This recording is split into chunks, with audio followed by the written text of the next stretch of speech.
Welcome in, everybody. It's a Monday here in Northeast Ohio, and you are watching the Ysn Power Hour presented by our friends at Toyota of Warren. DJ Yoakley here in the Athletic Studio. Excited to talk some sports today. It has been a wild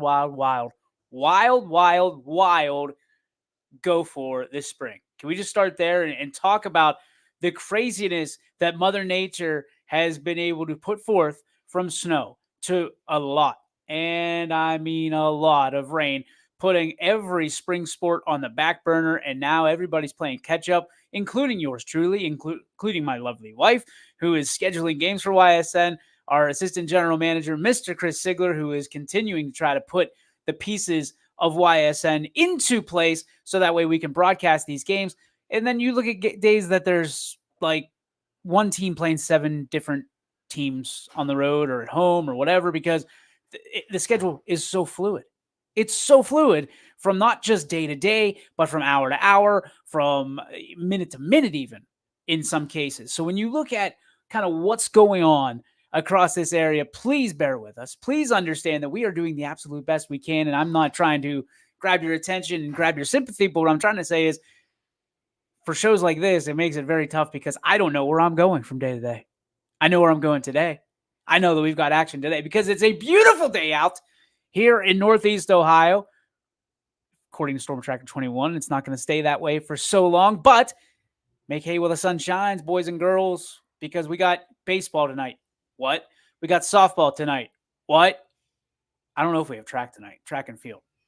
But if we do, you can bet Anthony Hartwig, Chief Director of Content, is going to have that for you. So, again, bear with us. We got lots of games tonight. I will be riding shotgun to the great Derek Rhodes at Salem High School, where the left field loonies will be in attendance, I'm sure. Well, they will be taking on the Carter-Mooney Cardinals. Looking forward to that game. It's always an absolute battle between those two teams. And to be in the good graces of the people of Salem, I'm looking forward to that, certainly. And I know we've got South Range on the docket tonight against Ursuline. That's a big one, especially with South Range coming off a huge victory against Poland, giving them their first loss of the season in upset fashion. And when you look at Poland, ladies and gentlemen, they have been absolute monsters this year. Absolute monsters. What a season that the Poland Bulldogs are putting together for themselves in a quiet fashion. And somebody asked me over the weekend, why do I think Poland always gets the short end of the stick when it comes to kind of acknowledgement, right? Tribal chief, we acknowledge you. And I guess my answer to them after thinking about it for a minute was simply that the expectations are so high in Poland for what they do, not only in the classroom, but what they do on the athletic field or surface, that it's almost expected. And shame on us. Shame on us at YSN for not giving them their proper due and acknowledging. I think they're 11-1, 12-1 at this point in the season. And I could be off on that number, but listen, Poland, I'm looking at you. What a year. What a start to your year. Hey, let's keep it going. Let's keep it going, Poland. Let's keep it rolling. Let's represent. Because I'm going to be honest, another conversation I had over the weekend was I was asked who's going to be the team that goes the distance in baseball, because you look around, it doesn't look as fruitful, for lack of a better term, as that we've had in the past. I mean, you've got your usual suspects in the race, but you know, who's going to be the team or teams that really step up and get hot at the right time? JFK's been very good. South Range has been hot and cold. I mean, I think they'll tell you that. Poland, we just talked about, very good. Carter-Mooney's been hot and cold. Ursuline's been hot and cold. You look at Hoban, their name's always in the mix. What teams are we looking at? Columbiana, Crestview. I mean, like, some of these teams, they're trying to find themselves because, and the question was why? Why don't we? These teams are young. They're young. Baseball in this area, in this region, not just locally, in this region, is going to explode next year and the year after. And I look back on this in 2 years and tell me I'm wrong. Because I'm telling you right now, I'm not saying anything about this year's seniors. That's not the case. Baseball is about to explode because why you have the teams from yesteryear on YSN, the Polands, the Canfields, the Boardmans, right? South Range is turning into a really big program because these kids were very young, what, 6 years ago? And their parents got them involved in baseball because what they saw, what was happening at the high school level.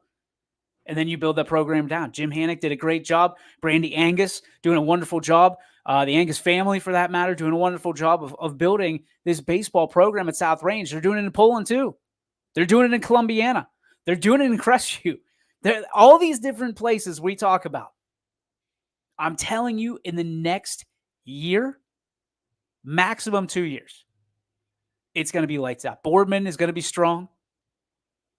It's Canfield, again, going to be very strong. It's going to be awesome. It's going to be awesome. Look out for Mooney. I think everybody sees the writing on the wall there with how good Mooney can be. Ursuline is kind of in that space that if they have another guy or two step up, oh boy. Oh boy. And by the way, one of my favorite players watching is a young man named Rowan Herbach from Ursuline. He's a dude. He's an absolute dude. If you haven't been able to watch this hustler, this hardworking young man, please get out to Scene Park. Tonight, they're playing South Range. Perfect opportunity to see this young man. Check him out. Stud. I love the way he works hard. He showcases. He leads very well for his teammates. Perfect representation. Mitch Hart's in the house. Perfect representation of how the game of baseball is played here in the Mahoning Valley, the region, right? So make sure you check out him, give him his flowers and it is due. Let's check it out here real quick. We got somebody call. Oh my gosh, YSN's Worldwide. Check this out. Terraful 0.6 checking in on Facebook says Bangladesh. Now, they could be from anywhere in the world. They could be from United. They could be from East Palestine. They could be from Youngstown. But why would you type in Bangladesh? Does this mean it's YSN's Worldwide? I'm taking it. We're going to run with that. YSN Worldwide. We jumped right over state. We're going worldwide, baby. We are touching lives in Bangladesh. We got to be doing more. We got to be doing more. I'm going to call the president, let him know we've got to be doing more, and he can run it right through YSN. Davey Balestrino says Ralph is a dude too. Yes. Here's the thing. We are so fortunate to be able to have so many great athletes in this area. Baseball never gets the due that it is deserved. Never. Softball is in that same category. I would argue softball gets more roses than baseball at this point. But that's also because, I don't know, we've got state champions on an every year basis. Baseball had its window. The window is shut. It's about to open again. I promise you that. We will have state contenders in the next 1 to 2 years, if not this year. I'm not counting on this year. I just think there's not as many teams this year. You're not seeing as much, but I think the rain has something to do with that too. I think not being able to play on a consistent basis plays into why it's not as exciting because nobody knows when these games are on. Nobody knows when these games are going. Nobody understands when they can go down to the old ballpark and check out with some peanuts and Cracker Jacks the next wave of great baseball players and softball players in this region. And I think that is the hurdle everybody's trying to get over right now. Athletic directors are losing hair, losing sleep over this because they've got to get stuff in. I mean, the tournament draw was yesterday, I believe, for softball. And you look at what is coming in baseball, and I said this weeks ago, the OHSAA waits for no one. They are like the KGB. They wait for no one. That is a terrible impression. They wait for nobody. So they're not going to put their tournament, excuse me, they're not going to put their tournament games on hold just so teams can get in their regular season game and finish their conference schedule. They're not going to do it. So what sucks is you're going to have teams that are out of the tournament because they're going to play the, 1 seed versus the 106 seed or whatever it ends up being. They're going to get bounced from the tournament, and then they're going to have to go back out there, not turn in their jerseys after everything is fine. Let's be real. When you're out of the tournament, what is there to play for but pride? And while I'm a big pride guy, I've been there before. It's not pretty. It's a scenario where there's nothing to lose. Seniors are a little cocky. They're a little stale. Their season, a lot of times their careers are over. They either A, don't show up because they've got other things that need tended to, graduation parties, getting ready for graduation, things of the like, right? They're done with spring sports. Or they have nothing to lose, and hey, guess what? We're going to go out and be jerks about it. I was part B. I was the catcher that was calling up beanballs for guys that were jerks all year. Sorry about it. Here's my form of apology. Sorry about it. But that's what you get when you deal with 18-year-olds and there's nothing to play for. It's murky waters. And as much as you can sit there and be judgmental, would you do anything different? Right? I did it simply because a kid came up. He's a right-handed batter, and all of a sudden he's batting left-handed. You're going to wear one, pal. You're going to get the old middle finger down. That's how it goes. That's how it goes. I will say, Coach Troy Burdine was against it, stood by it for years, ran into him at a McDonald's. We talked about it. He told me I did a decent job. That's how you lead. Just saying. I'm just saying that years later, I was vindicated. Not the right thing to do, children. Not the right thing to do. But let's be the adults in the room and let's see that there's nothing to win. There's no win situations for these seniors. Oh, we're going to get a couple more games in. Let's finish out. Let's get our senior night. Let's get that. Guys, that ship sailed. That ship has sailed. And I know there's parents, we want our senior night every other. I mean, well, like I'm sorry, the class of 2020 doesn't feel bad for you that you didn't get your senior night. They didn't get to play any games. Have your senior night as a picnic or whatever it may be. Gather. Let's face it. Senior nights is uncomfortable for the opposition. Right? It just is. There's an appreciation there. But I think there's also, and I know this fact, there's also parents that feel disrespected when the opposition doesn't care. And they're talking through it. You see it at football games, you see it at basketball games. They just don't care. They don't have to, right? It's yours. They don't have to. And I know we're skipping from thing to thing right here, but the true reality is that they don't care. And we get into this mess because the KGB, aka the OHSA, they do not wait for seasons to come to an end because, hey, what comes next? What comes next? Football. Football is king. We know that. We're going to talk about that and why it's king and kind of what they've done, the realigning of divisions. We're going to talk about that momentarily, but I just want you to be set for this. There's going to be a lot of people that have some butt hurt in the next couple weeks because either one way or the other. Either you're playing games that don't matter, wasting time for conference championships for teams that are not even qualified to be in the conference championship race, or ADs are going to eliminate games and say, hey, season's over. I understand. I respect both sides. But I fall on this particular pattern. I fall on the side of, hey, we did our best. What are you going to do about Mother Nature? We can only play as many games.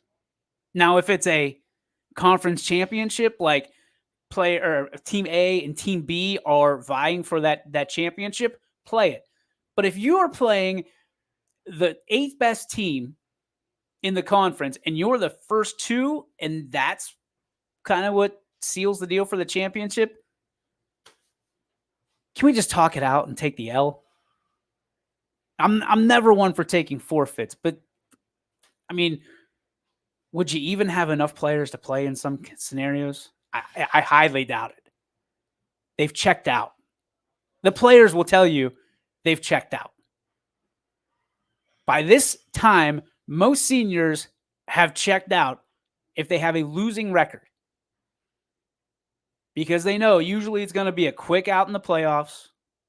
Usually it's going to be, hey, we're out of the playoffs. My parents told me I had to finish the season. The season's over. Season's over. All I got to do is jersey turn in, get my report card, and I'm out. I don't know. I don't think it's a lose-lose. It's a lose-lose right now. But the ADs have done their absolute best. I can tell you that. We've done our absolute best. I can't even imagine.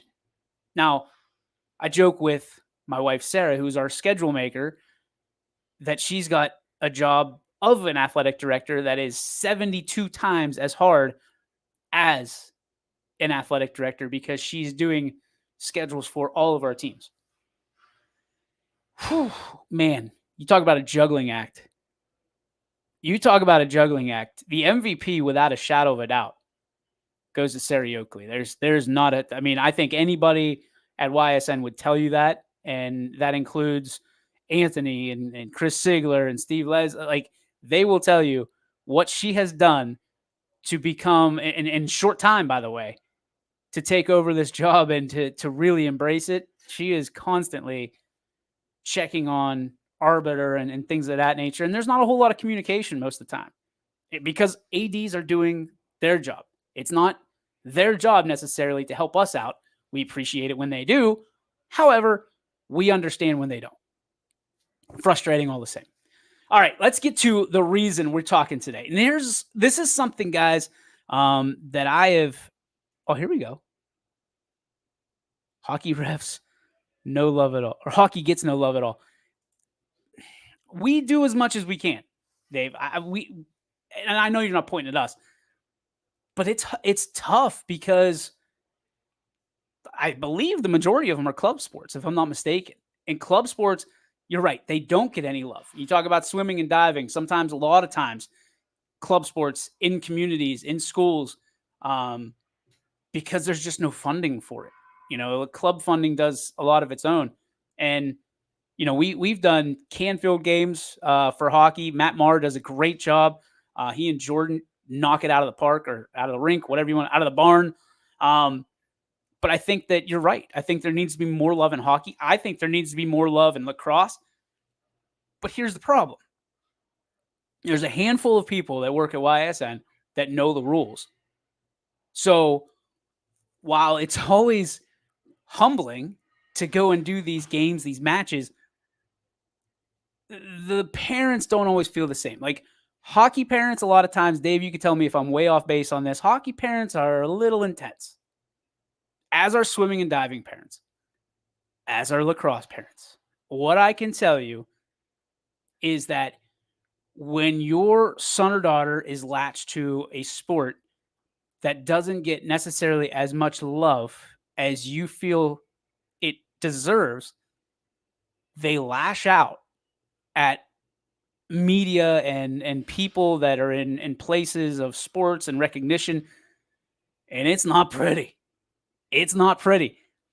I absolutely will absorb that. I will take all those bullets every day of the week. I appreciate parents that want their kids to be seen, to be recognized. I love it. It's the reason we are in existence, 100%, and it will continue to be the reasons we are thriving, because we take an approach unlike any other to recognize those individuals, those teams.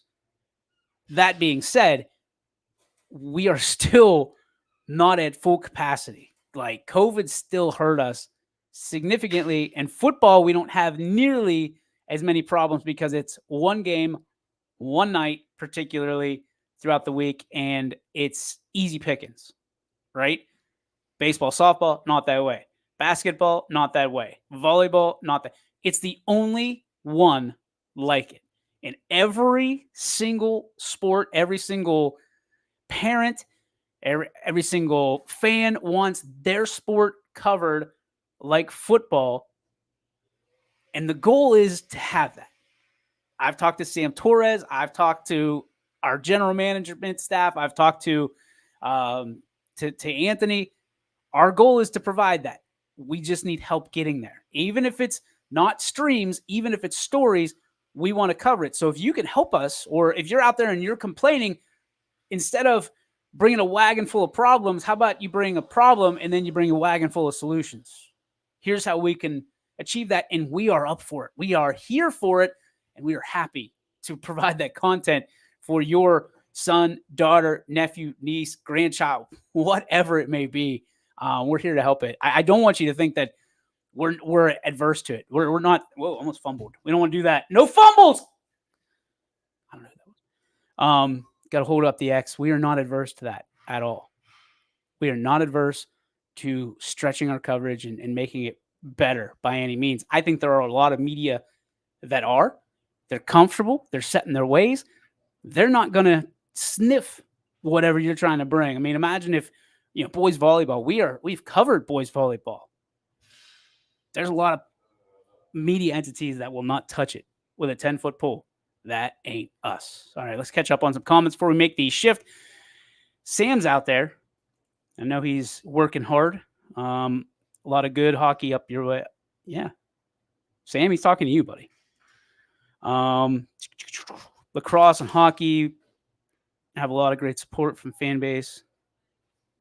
Yeah, I get it. I get it. I'm excited to see more programs start up, hopefully. Yeah. And one of the favorite human beings that I have in the circle, Julie Conkleborn, says, "You guys are awesome. Thank you." No, Julie, you are awesome, as is Kyler, rather. I always get that mixed up. The big fella, multi-sport athlete. That kid is going places. I am just so excited for. Hopefully, he's part of the newest edition of YSN Prospect, coming out very soon. More details coming. Please, it's coming. I promise you. Just hang on. I've seen it. I saw it. It's alive. It's like Frankenstein. We're just waiting. We're prettying it up for you. The great folks over at Ice Synergy, they're right there. They're right there. We're there. And then everything changes. Everything changes. The way that we report, the way that recruiting is done in this region changes. And we are going to make it, leverage it, so the student athlete has that change in their favor. Because, man, have they got absolutely screwed after COVID, after the transfer portal, after NIL, all this stuff. We're putting the senior back in charge.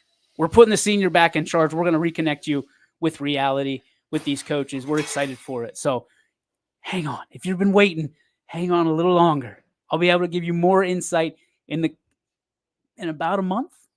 In about a month, I'll be able to give you more insight. So hang on there. Hang on. Guys like Kyler and student athletes that are just so talented will have an opportunity to be seen, to be heard by not just mom and dad anymore. It's by college coaches on a regular level. Looking forward to that. All right, let's get to this real quick. We do have, I knew she was listening. I knew it. Jody, I guaranteed she is going to have Drew be Agent 001. 001, hands down, has been waiting for this since we announced it. I don't know, in 2021, 2020, one of those two. She's been waiting. It's coming. Jody, I promise you, I will give you the first opportunity to sign the dotted line to make sure that Drew is a prospect. All right, here's what we need to talk about.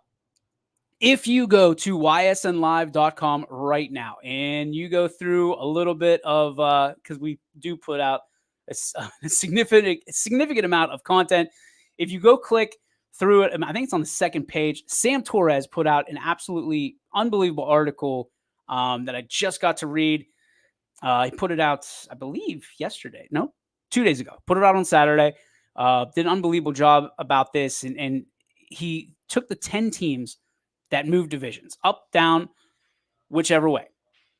And he broke it down not only about what teams are moving, where they're moving to, but also, he also took out all 10 teams on their record, who they potentially could face in that region, in that division. Incredibly well done. So what I want to do is I want to go through, not break down completely, but talk about this really quick. And I want to introduce a question to everybody before we actually have an interview with Logan Bell as well, that I want to get to, that we had last week.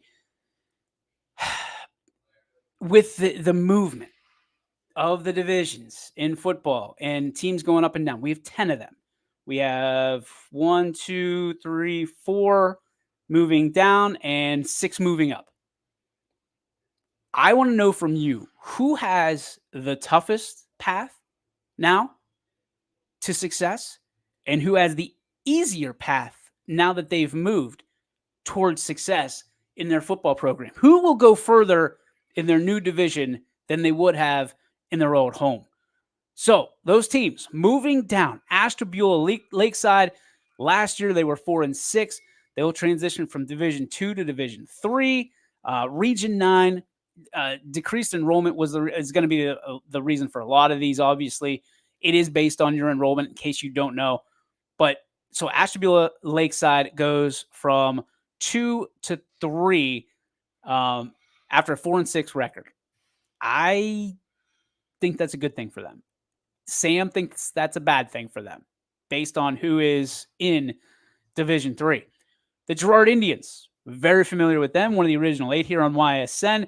They are moving to Division 5 from Division 4. So that's teams like Poland, Lakeview, South Range in the NE8. So potentially a follow-up matchup, a part deux, if you will, for a team like Girard, who went 5-6 last year in their conference.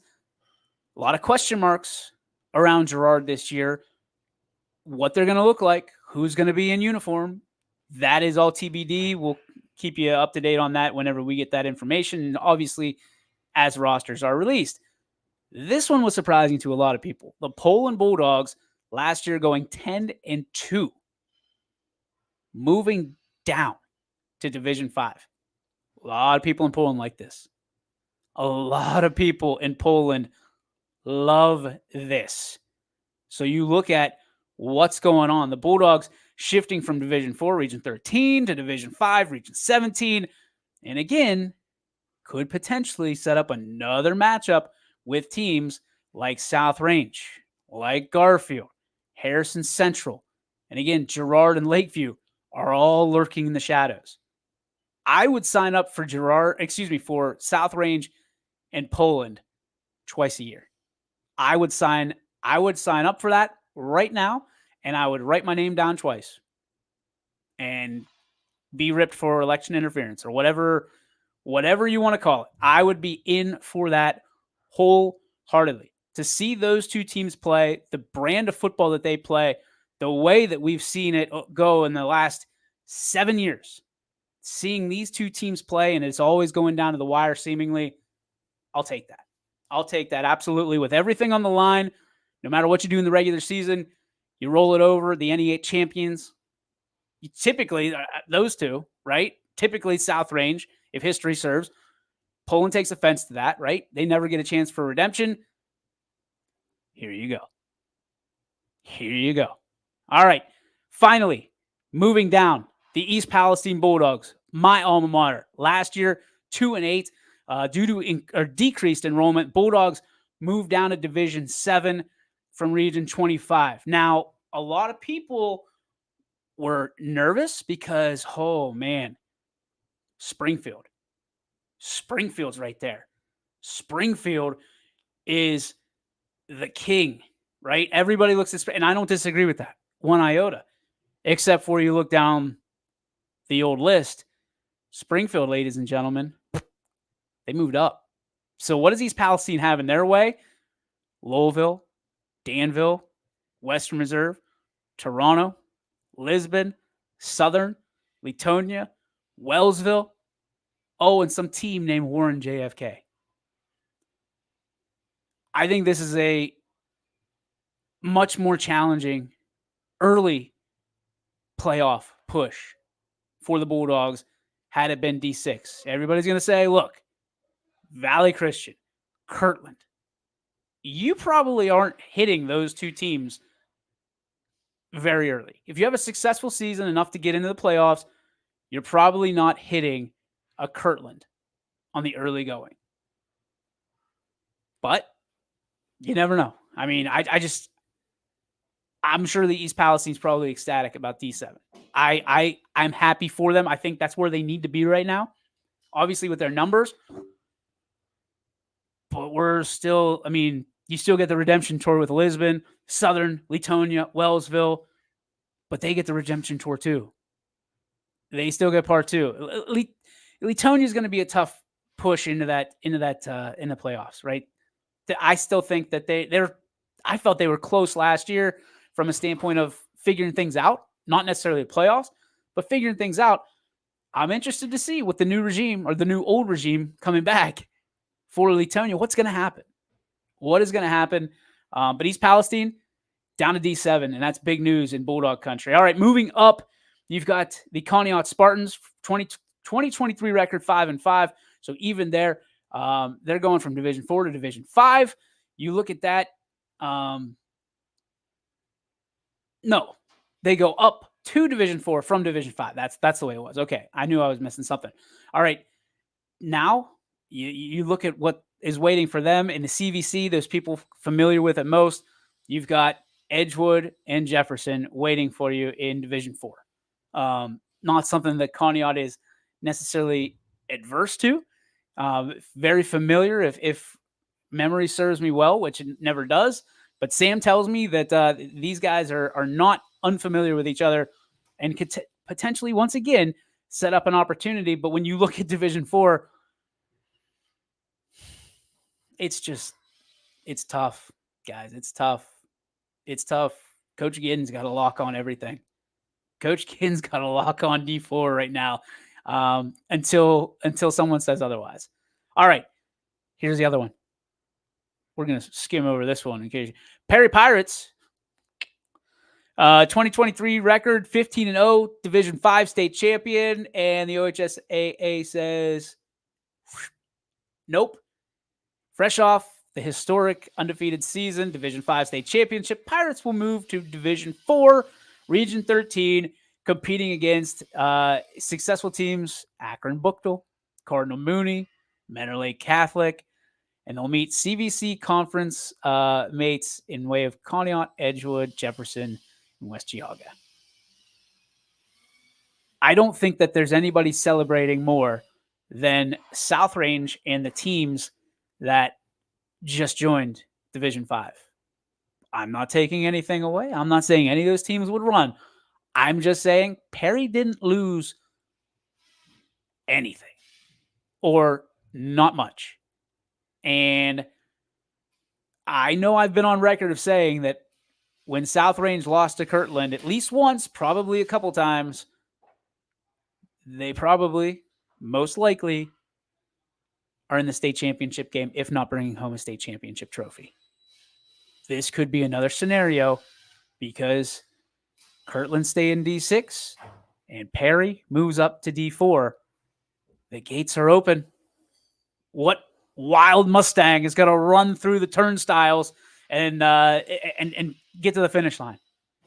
Everybody is racing in D5 right now because they're feeling good with Perry moving up and not staying put. And Perry's, they were prepped and ready. I'm telling you what. But I still think they're a dog in D4.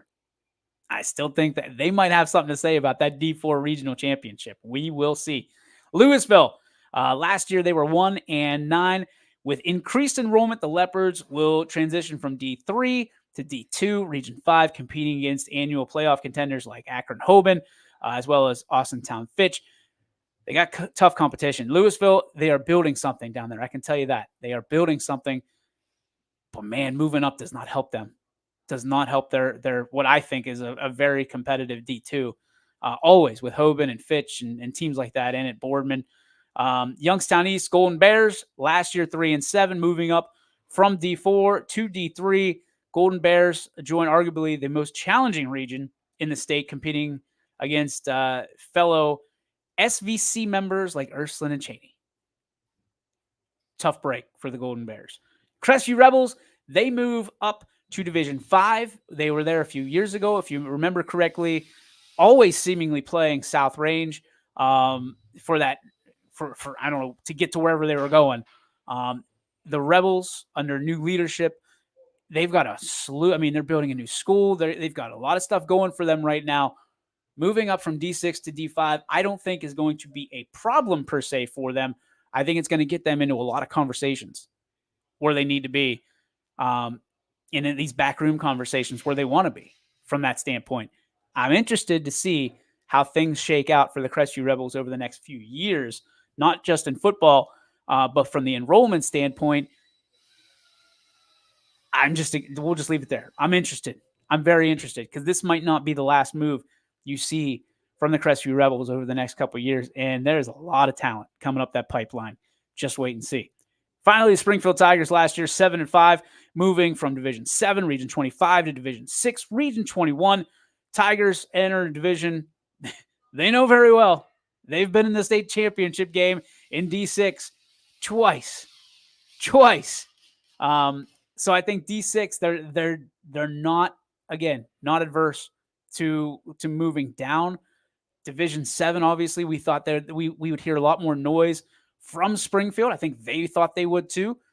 But again, everybody looks at Division 7 like it's soft. Like there's paths and success is so inevitable, and it's not. There is a lot of competition in D7. A lot of competition in D7. And oh, by the way, once you get to that state championship game, you look across, and usually you're playing somebody from the MAC. Just how it goes. And they're playing teams from D4, D5, D6 all year long. That's what they do. So Springfield moves up to D6, where they were just a couple years ago, the Brungard era, so to speak. So Coach Guerrero, I'm sure, ready and willing to get his troops ready for that particular division once again. That's it. I mean, you look at what that is going to be. I think there's a lot of excitement to what is going to be. Man, it's coming. Football season is coming, folks, and it's coming quick. A lot of people excited about it. I'm not ready. I'm looking forward to finishing out the baseball, softball, track and field season, lacrosse season as well, getting to the Class B season, the summer season for a lot of these teams, and then easing our way into football, right? But we do, and nobody knows about this. There's only one other person in this world that knows what I'm about to tell you. The tease of all teases, we are about to change the way you watch one particular sport. We're about to change it. We'll have more information for you in about a week. In about a week, we'll have more information for you. We'll unleash the beast of information, the news, all of it. Yeah. Playing football in my head, trying to make sure that I'm saying the right things. Big news. Huge news coming out. Cannot wait. Cannot wait. Nothing school affiliated. This is all about one particular sport, and we're about to make it bigger, better than ever before. Cannot wait to tell you about it. Hard turn. We had a chance to sit down with Logan Bell, former Lisbon record breaker, record holder, still legitimately at Lisbon David Anderson High School. And no, not water polo, Balestrino. That's not a bad idea, though. Cameras could be all one spot. Have like those AI cameras. I like it. Not a bad idea. Never a bad idea. We interviewed Logan Bell, who is the recipient of the Medal of Honor at Bowling Green State University, and so proud of him. So incredibly proud of him. Young man who nobody gave a chance to. until he hit 90 on the radar gun with his right arm. And then all of a sudden, he received all kinds of calls. Akron is the one that he ended up going to first, ends up transferring to Bowling Green State University, where right now he's a reliever, striking out people and just living his best life and representing himself, his community of Lisbon, Ohio, and of course, all of us here at YSN so very well. Ladies and gentlemen, an interview that, again, I can never interview some people enough. Logan is among them. He is as much family as anybody. Ladies and gentlemen, if you haven't seen it yet, here's Logan Bell. Welcome in, ladies and gentlemen. Another special interview here on for ysnlive.com. DJ Yoakley with you, and a gentleman who we've talked about for many, many, many years. He's gone on to do great things on the baseball diamond, and now he's doing even greater things off of it and leading by example. Just give you a little taste of what this young man, now, I don't want to say he's old man, but I mean, he's the veteran in the clubhouse now at Bowling Green. But when he was at Lisbon, David Anderson High School, ladies and gentlemen, he had more records than Elvis Presley and still has most of those to this day. He had, an ERA of 1.85 in each of his final 3 seasons at Lisbon David Anderson High School. He batted over 400 in 3 of his 4 seasons in high school. And again, like I said, has many, many records to this day. He is now at Bowling Green by way of Akron University. Ladies and gentlemen, your 2024 Medal of Honor recipient and Medal of Excellence winner, Logan Bell. Hey, Logie, what's up, buddy? Pleasure to be here. Just grinding out some finals week things, man. Just really enjoying getting a bachelor's degree. Yeah, I mean, you're living the life right now. Just throwing pearls and striking dudes out. And oh, by the way, winning Medal of Honors that completely confused me when I got the text message. I'm not going to lie to you. Was really, really scratching my head because I didn't know that you were fighting in a war. But after researching the Medal of Honor, what it means to not only Bowling Green, but the Medal of Excellence and the MAC, such a significant award, and nobody deserves it more than you. For you, when did you find out about this? What does this medal mean to the university? What does it mean to you? So I had found out about it. I mean, it's kind of been a thing that's gone around in the school for a while now. One of our guys had won it last year, and when I got the email that I was a finalist for it at the Ziggy Awards, which was this past Sunday, it meant a lot to me because it was kind of not on my radar, so to say, but it was kind of like, hey, you're doing all these things, you're in the community, you're really speaking out for athletes on campus. Let's kind of push it towards something. And it ended up being that. And I'm very thankful to have been nominated and received the award. And I'm glad that I can represent BGSU in the way that it intends athletes to represent the school. And I think what's incredible about that, all of that, right? Wrap that up, put it on a sidebar. But what you've been able to do and represent this area, because you've done it well, you and so many others of that first kind of wave of YSN student athletes that went out into the world. You've done such great work, not only on the field, in the classroom, but in the community. Logan, you did the same thing in Lisbon, and that's why I think everybody looks to you and says, okay, everybody told this young man, everybody told this guy he couldn't do X, Y, and Z. And now he's not only doing X, Y, and Z, but he's doing the other 23 letters of the alphabet as well. The adversity, and we'll get to some of the stuff that you faced at BG with the health issues, but the adversity that you faced going from high school to college and everybody telling you no, and then obviously you get the call from Akron, you move on to BG. What does it mean to you? What does it show you about the adversity, how you handle it, and things of that nature? I think for me, it's kind of relying on my support staff, my parents, my family. And whenever something goes wrong, I always have those people to back me and help me with any problems that I'm having. And I mean, going back to, we talk about it, going through surgery, going through Tommy John, relying on my parents and my faith to get me through that long summer and that long return to playing is kind of the biggest thing that has helped me. And I think being 3 hours away from home, I'm close enough for them to drive, but I'm also a phone call away. And they know whenever something's going on that, hey, give Logan 5 minutes of your time to just call him while he's on the way to Chick-fil-A or something and talk to him. I think going through Tommy John, to me, when I heard that, all the stuff that you were battling through and that you were going through with your arm injuries, like my heart broke for you. For you, what was it like? Like when you felt it, the first and second time for that matter. Like what goes through your mind of how am I going to get? Am I going to ever get back to where I was? Am I going to be able to, break those ceilings that I set for myself? What goes through your head when you deal with an injury? I think it was kind of realizing where I am, and I'm at the point where I'm a grown man. I'm an adult. Yeah. And once it happened at Akron, I was still 18 years old. I was fresh into college and found out I partially tore it during COVID. So couldn't get surgery, couldn't do all the things I needed to do. So spent COVID rehabbing, getting some things right that I hadn't been able to get right, like my diet. And once it happened again, it was like, all right, you know what the process is, you know how it goes. It's just adding a little bit more time to it. And I think that was the one thing that really helped me, was looking at it one day at a time rather than, oh, here's the end goal of pitching in a baseball game.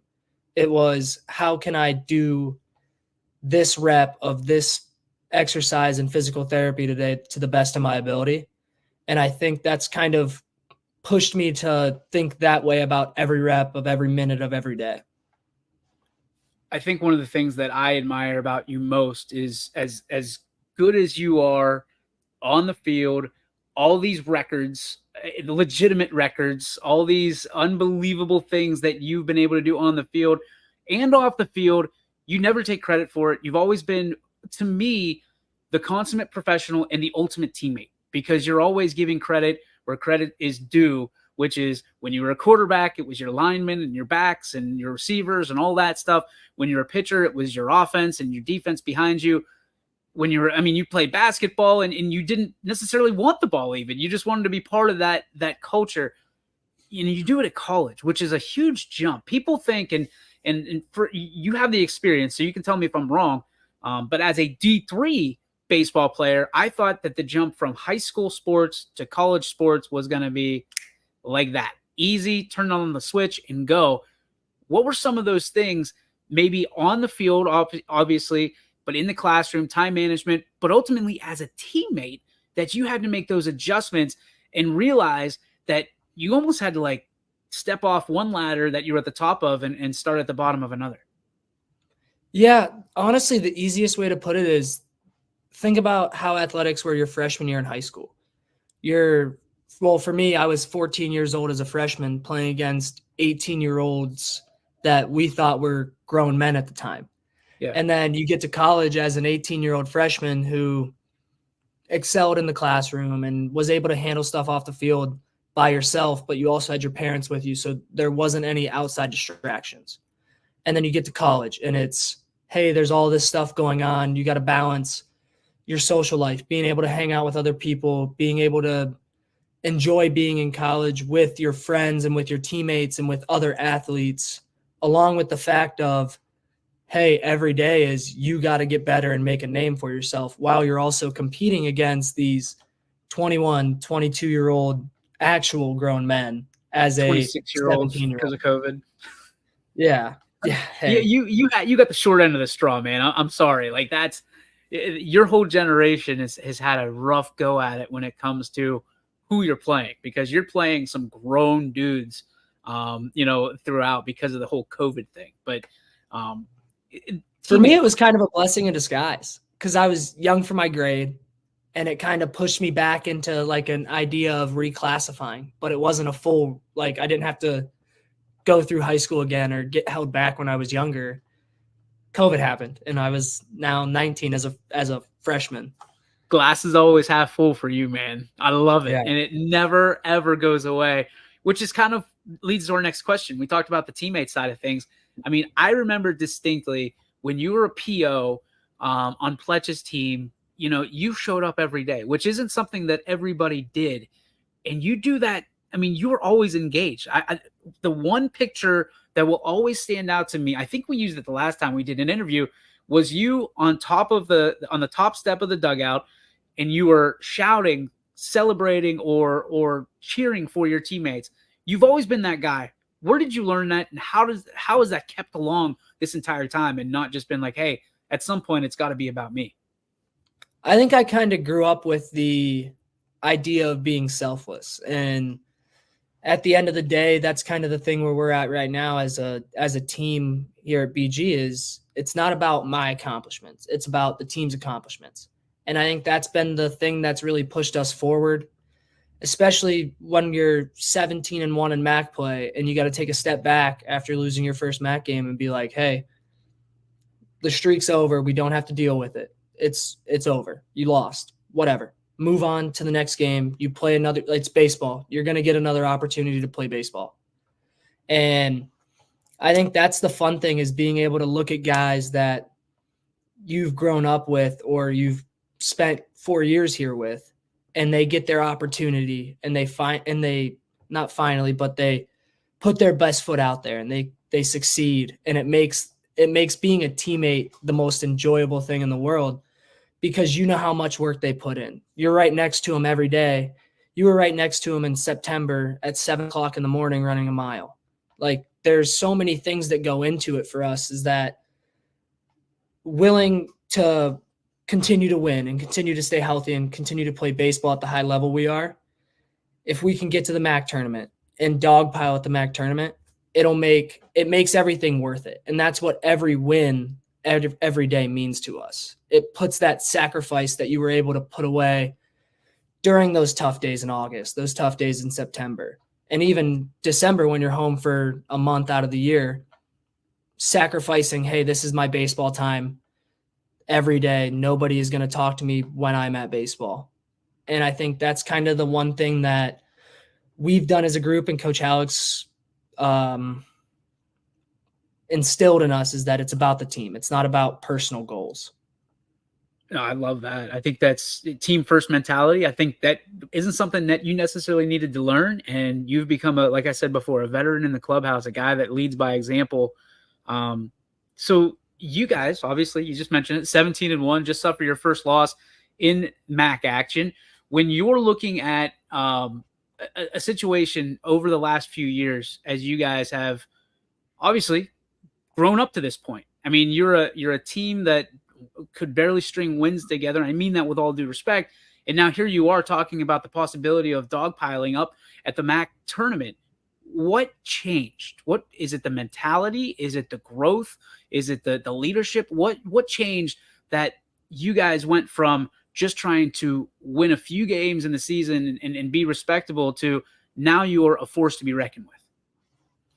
I think it's a mix of things. I think as a group, we were very tired of losing baseball games, because you have those weekends where you lose a series 1-2, or you get swept. And it's one of those things that sits with you for the rest of the year until you get to play that team again. Like, going into every weekend, we remember, hey, this is what they did to us last year. And that's kind of our motivation in terms of never take your foot off the gas. And I think it's kind of, it's definitely, we've been a lot better at being a player-led team when it comes to, hey, this is the extra rep that you're getting right now during practice. And we're able to push each other in the weight room, and we push each other on and off the field, whether it be in the classroom or in the field house or on the baseball field. And it could be a freshman telling a senior, hey, this is what I'm seeing. I need more from you. And the senior's going to say, got it. I respect you. I'm not a upperclassman, so I get to do whatever I want. And I think that's kind of the big thing right now, is especially in the dog days of the year, you got 5 weeks left, and we have to keep the foot on the gas for this thing to keep rolling in the right way. For you, I know that you cherish your time at Lisbon. You cherish what you've been able to drum up at your college career. Obviously, we talked about a lot of people saying no thanks, but no thanks along the way. for you, for all the kids out there that are hitting 88 or, are batting 400 for their school and it's not enough and they hear it's not enough. What advice would you give them as someone who battled through it, came out on the other side, and is now attacking championships and potentially, fingers crossed, there's a major league team out there that says, hey, I like what you have and what you bring to the table, whether it's from a leadership standpoint and what you do with that right arm of yours. What advice would you give to those players, not just in baseball, but those student athletes that are hearing the no's and keep trying to overcome it? And some days it's a lot tougher than others. I'd say pick out something that you see every day and write down your goals, put it on the door. Like I'm 22 years old and I still have a Post-it note on the back of my bedroom door in my apartment that is the goals for the day, the goals for the week, the goals for the year.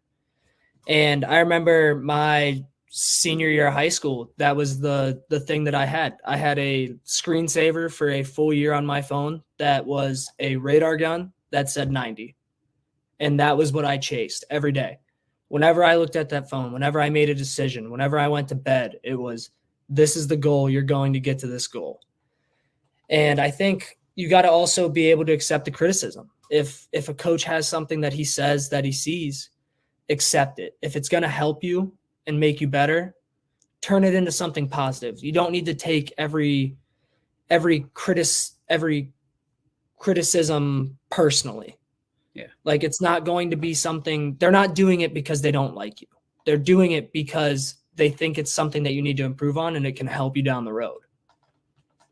How have your goals changed along the way? I mean, obviously your goals as a senior in high school differ than how they are in senior in college. How have they changed along the way for you personally and professionally? I think for me right now, it's finish up my degree, continue to be a better person on and off the field, continue to be a great teammate, and make sure that no matter what I'm doing on any given day that I'm getting 1% better. I grew up going to football camps as a quarterback, and that was the one thing, 1%. Because you look at college athletics, if you're a football player and you're playing Division I football, and this is what they said, and I can remember it because it's lodged in my brain. If you are a quarterback playing college football, you are in the 1% of the country. And that's the one thing that kind of has always stuck with me. And I mean, they always had a saying, Passio Bellatore. And I don't remember the exact translation from Latin, but it was along the lines of warriors must suffer. And I think that's kind of the daily routine that you go through, where when you get into a day like today for us, where it's, hey, you got a game tomorrow, you just finished up a 3-game series, your mind wants to say, oh, I'm going to take it easy. But you need to turn it around and be like, hey, I have to get better today, and I'm going to work as hard as I can because I only have this many days left. I guess I can take it off the script a little bit because of our relationship that we've had the last 5-6 years. So on that list of goals, where is grow a great mustache? Because my gosh, it's on there right now, buddy. It's awful. I know. It's so bad. I get a lot of hate Should for it. we get a close up of this thing or what? Let's get a close up of this thing. Do not out me on that. It's a work in progress. It's awesome. I'm not Skip Craig yet, where I have it everywhere. But that's one of the things growing up is I've never been a facial hair guy. So I'm trying to figure it out. You're a couple months away from asking us for license and registration. I know that. That you're along those lines. Well, that's one of Coach Halleck's things, actually, is he talks to us about it, because as a team, we're a very clean cut. He talks to you about mustaches? Trimmed. Well, not mustaches exactly, but facial hair in general. Because he told us, I remember it might have been my first year in BG. It might have been when I was getting recruited by him to Malone. He was talking about growing up and how it works and how you're going to play around with things to figure out what's going to be the rest of your life. And you're going to play around with facial hair to see what's going to be the one that kind of clicks and stays with you. And I think a mustache would be cool, but I mean, you can see this thing, it's thin, it doesn't help. But we're working on it. It's a work in progress. Can you try like the Johnny Depp? I mean, you can be No, like it's Captain not that Jack long. Sparrow in the Mac It's not that tournament. That long. would be dope. No, I can't grow my hair that long anymore without it You can be the calicking Pirates of the everywhere. bullpen.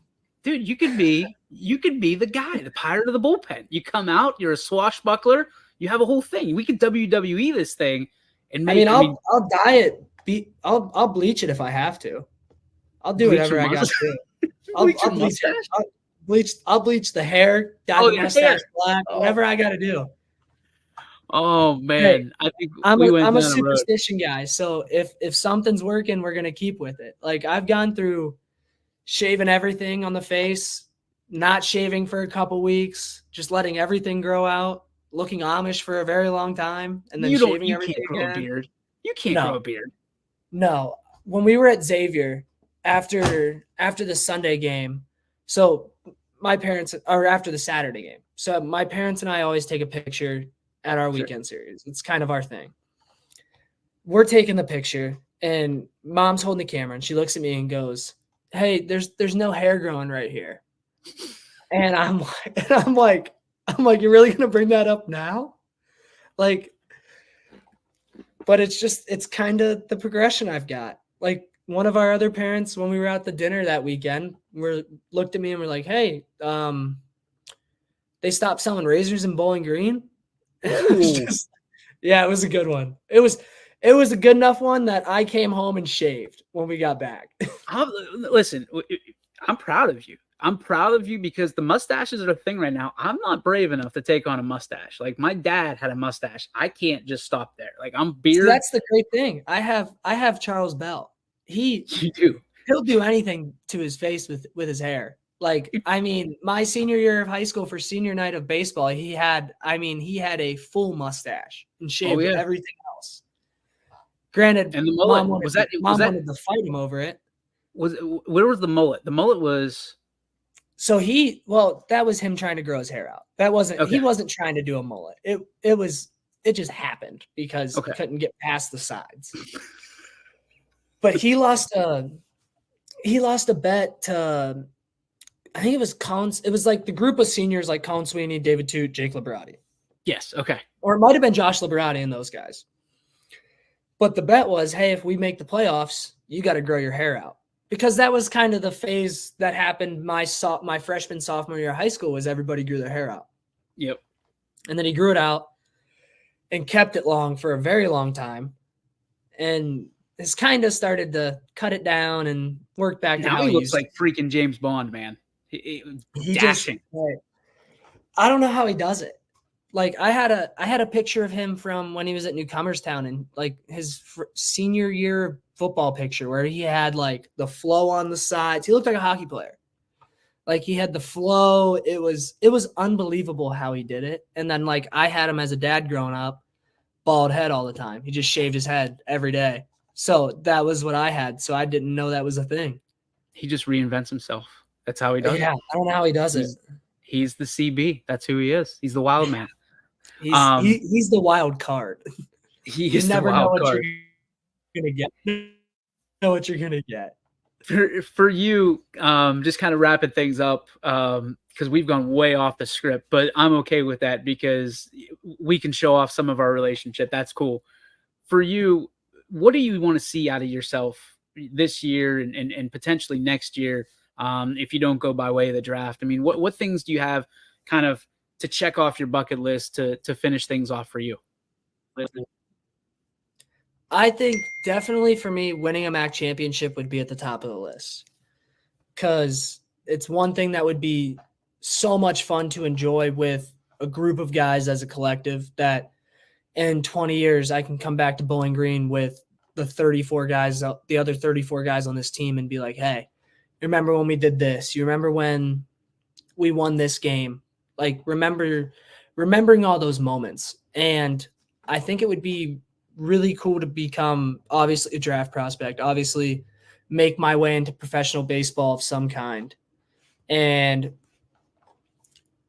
that's the one thing I've kind of sat down and talked with my parents about before is professional baseball comes in all aspects. There's indie ball, there's overseas. Mhm. And I've been lucky enough to have a couple friends who've played in Australia and friends who've played in Europe. And I think it would be kind of a full circle moment being able to be that kid who grew up in a small town that loved sports and grew up telling everybody that would talk to him, hey, I'm going to be a professional athlete one day. And being able to finally check mark the box of I did it, whether it takes me the next 20 years of my life or whether it takes me 5 years.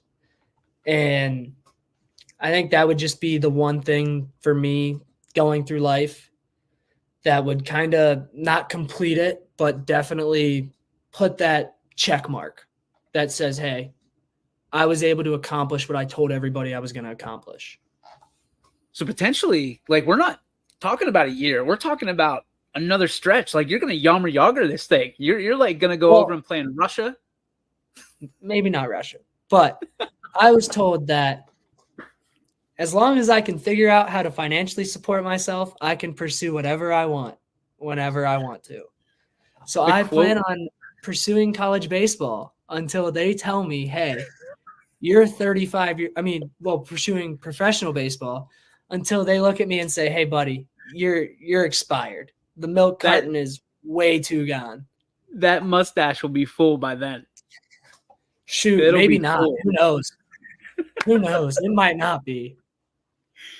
LB, we appreciate you, man, so much. I can't wait to see you in person. We're so proud of you, obviously, and not just for what you do on the field, but for representing not only your family, but your community, everybody here at YSN, the entire region, winning the Medal of Honor, man. I know we kind of joked about it off the air. It's a serious deal, and it's a big deal, and we're so proud of you for doing that. Congrats on all that, all your success. Can't wait to see you soon, brother. Thank you. I really appreciate it. I mean, I miss Northeastern Ohio. There's something about hills and wind not blowing at 30 miles an hour. Stop it. You're lying now. Now you don't patronize us. The wind howls out here. If I took you outside right now, you'd be like, I can't. You sound like you're in an airplane because it blows out here, man. It's crazy. We were playing golf yesterday, and I hit like a 175-yard shot into an 140-yard par 3 because it was just blowing directly in our face. You were in Augusta. Yeah, it was bad. We were, yeah, it was fun, but the wind is just, you get wind burnt. You don't really recognize how wind burn works until it happens a lot. And then you kind of pick up on it. If you didn't know, by the way, Logan's a pretty doggone good golfer too. He's actually just good at everything he does. And average at golf, not great at basketball. All right. Hey, you got to agree with me on the basketball one because I will not. I still think you're a key cog, but golf, keep telling people that you're average because we'll pull you on our teams this summer and we'll use that we'll use my handicap. Hey, I'm always down to golf. You know that. Appreciate you, brother. Thanks for the time. Congratulations again. Thank you. Really appreciate you having me on. Got it, buddy. YSN thanks you for watching this presentation.